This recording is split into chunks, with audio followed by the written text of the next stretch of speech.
Olá, psiques, bem-vindos a mais um vídeo do canal e hoje vamos falar dele, o pai da psicanálise, Freud.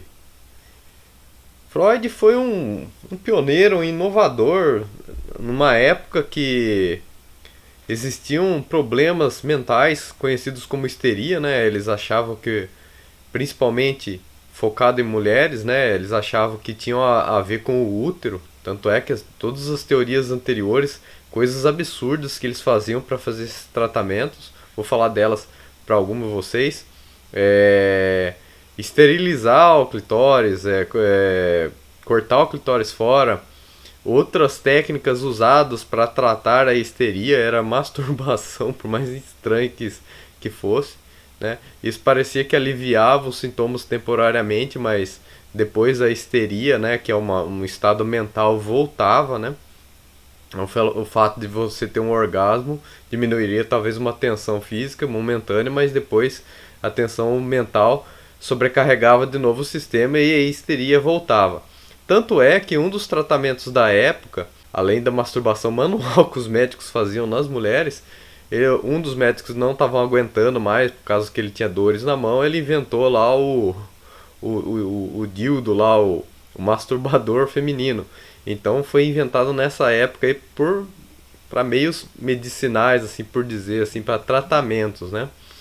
E inclusive tem um filme aí que eu não me lembro o nome, mas tem um filme aí relacionado aí, falando sobre o surgimento desse acessório aí. Outros métodos que eles usavam na época era eletrochoque, então dava choque nas pacientes para ver se havia alguma resposta motora, por exemplo, tinha uma paralisia lá no membro inferior, dava choque para ver se causava alguma resposta. Outras, afogamento, tentava afogar para dar um choque, talvez um choque de morte, né? Uma sensação de morte na vítima, e talvez ela voltaria daquele estado mental que ela estava. E outros meios também, às vezes estava com tremor, a pessoa acorrentada lá, acorrentava a pessoa lá que estava com esses tremores involuntários aí. E esses eram os métodos que tinham na época. E Freud, ele era um médico e ele resolveu se especializar nessa parte aí de psiquiatria, no tratamento de histeria, porque era um campo aí que tinha abertura, não tinha muitos médicos para isso na época. Ele já estava fazendo alguns experimentos sobre a sexualidade de enguias, tal. Então ele já estava meio que encaminhado, né? Ele precisava trabalhar, então ele foi para um campo que tinha mais abertura, tinha mais possibilidades dele atuar, e ele foi trabalhar com histeria.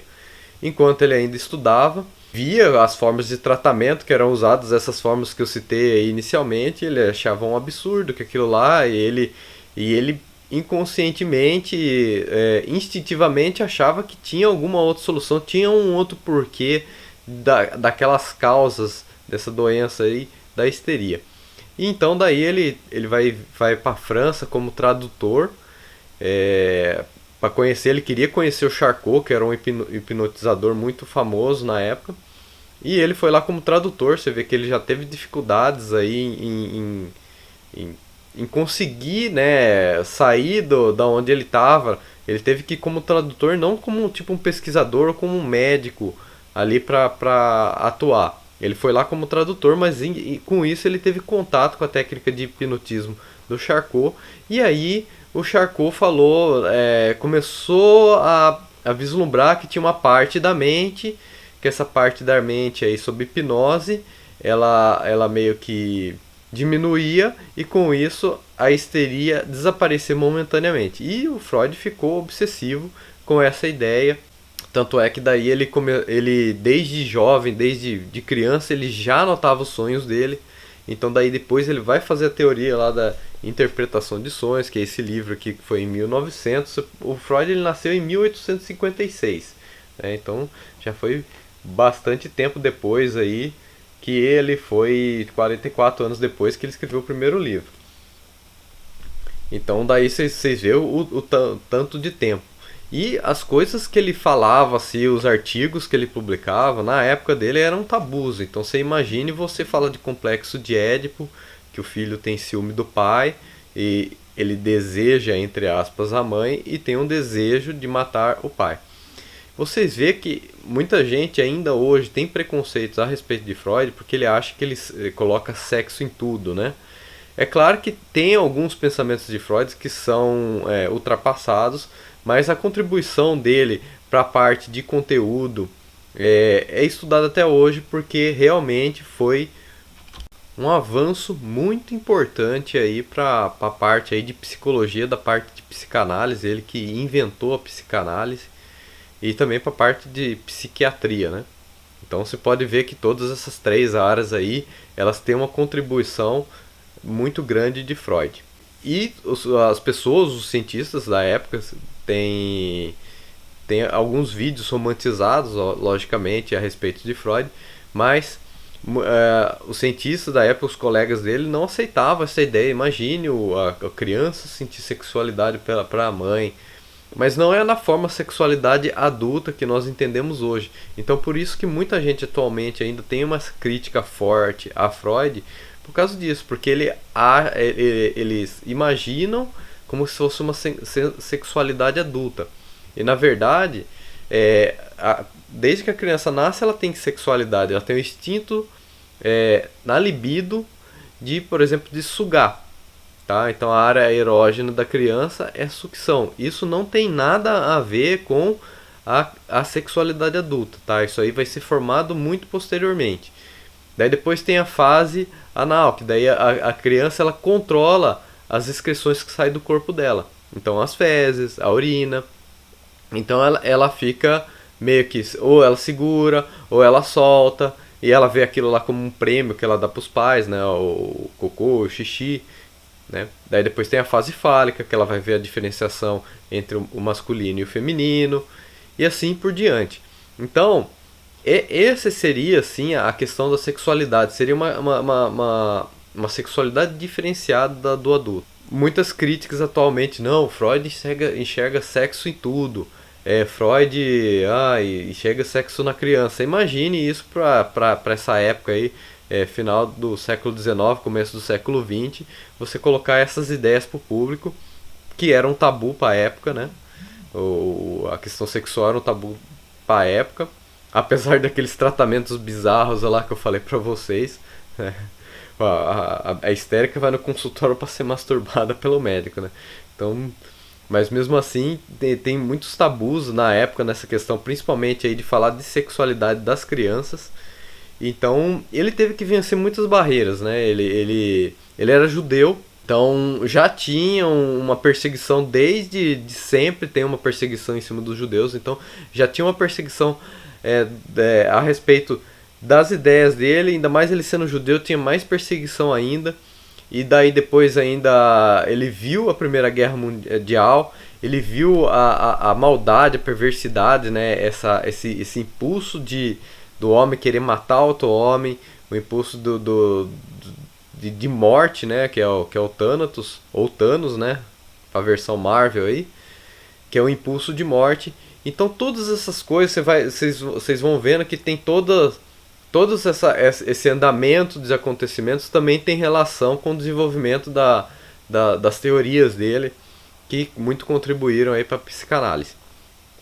E ele chegou também na época do nazismo, ele já estavam acontecendo perseguições, né, porque ele estava na Áustria, a Alemanha foi anexou a Áustria, ele estava ali no ninho de cobras, né?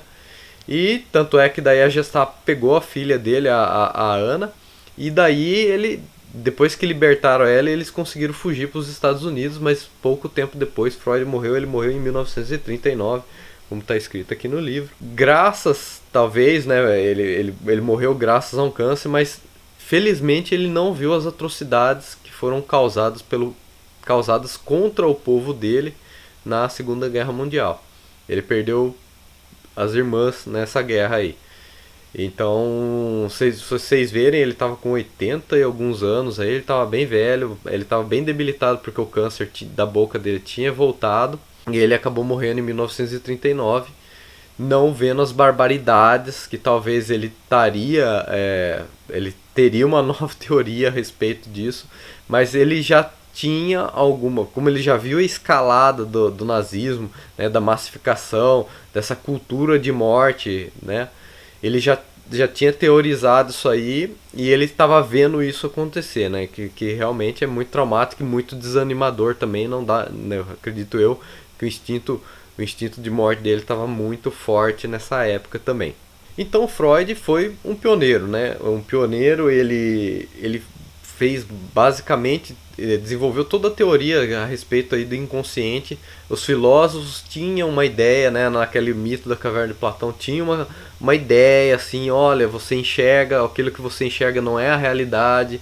A respeito estava falando do inconsciente e Freud pegou isso aí, também pegou a interpretação de sonhos, a forma que os outros autores interpretavam sonhos, ele fez essa teoria de interpretação de sonhos e ele desenvolveu toda essa parte aí também do desenvolvimento aí da psique humana, desenvolvimento do ego, do narcisismo, a questão da histeria também foi amplamente estudada por ele e ele viu também que ele era um histérico, todos nós, pessoas normais, somos histéricos. E como que Freud estaria atualmente? Atualmente, com certeza, ele estaria estudando aí essa questão, porque nós estamos agora numa era erógena, né? A era dos desejos, todo mundo tá com o id aí a flor da pele, todo mundo quer suprir os desejos através de drogas, sexo, pornografia, qualquer coisa assim. Então ele estaria estudando isso aí, também ele estaria estudando psicose, né? Então se vocês também querem, vocês vão ver muita contribuição, eles não citam isso, mas na série Mindhunter, vocês vão ver aí como que os psicólogos, as pessoas que eram formadas em psicologia, estavam trabalhando como agentes lá no FBI, como que eles tentavam desvendar a mente de um psicopata, né? Então vocês vão ver aí que teve um desenvolvimento ali bem presente, né, de como que você consegue identificar um psicopata. Então essa série Mindhunter aí, com certeza o Freud estaria estudando isso atualmente. Então, não necessariamente Freud descobriu tudo, né? Os outros autores que vieram depois, que são descendentes, são herdeiros dele, né? A Amy Klein, a própria Anne Freud, o Jung, né, que se fala muito de Jung. Jung também teve contato, foi por tempo um discípulo, né, de Freud, mas ele desenvolveu também as teorias, né, ele saiu também em busca de mais conteúdo também, ou interpretação dele sobre os conteúdos. Outros autores também fizeram interpretações sobre o que o Freud falava, né, da forma que eles entendiam. Então ele merecia o prêmio Nobel se ainda tivesse vivo, com certeza ele merecia um prêmio Nobel ou vários prêmios Nobel, porque foi ele o pioneiro aí a descobrir sobre o inconsciente e como que o inconsciente é importante para a nossa vida aí, é, tudo que nossa mente aí responde, o que a gente, por que a gente gosta do que gosta, por que a gente fala o que fala, porque a gente sente o que sente, tudo isso aí tem embasamento no inconsciente. E é isso aí, pessoal. Espero que vocês tenham gostado desse vídeo. Estou me aprofundando cada vez mais aí no estudo aí de Freud. Espero que se vocês têm interesse também na parte da psicanálise, psicologia, psiquiatria, vocês estudem Freud também, porque ele é o cara, ele é o pai da psicanálise. E é isso aí, não deixe de curtir, fazer sua inscrição no canal para mais psicanálise. Um abraço, fui!